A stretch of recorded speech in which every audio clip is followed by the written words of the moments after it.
Am I the asshole for allowing my ex-wife into my home? Early yesterday evening, my ex-wife came to pick up our son from my home. At the time, my wife and I had a few visitors over for dinner. The visitors included her sister and husband, but was mostly friends. Usually my ex phones our son when she's downstairs. We live in an apartment building, and he goes down to meet her.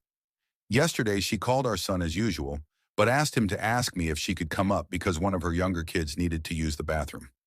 I obviously said yes. She came up with her three younger kids.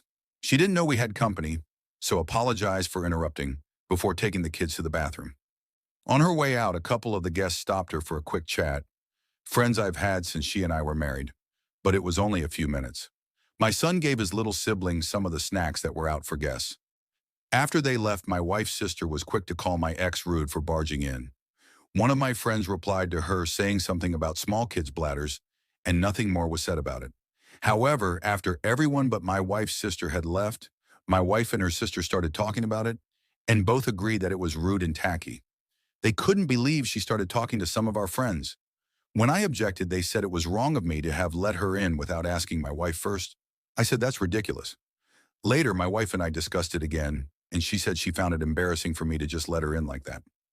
I asked why, but she said I wouldn't understand. Am I really the asshole here? I was trying to do a normal, nice thing, but now I feel bad about upsetting my wife.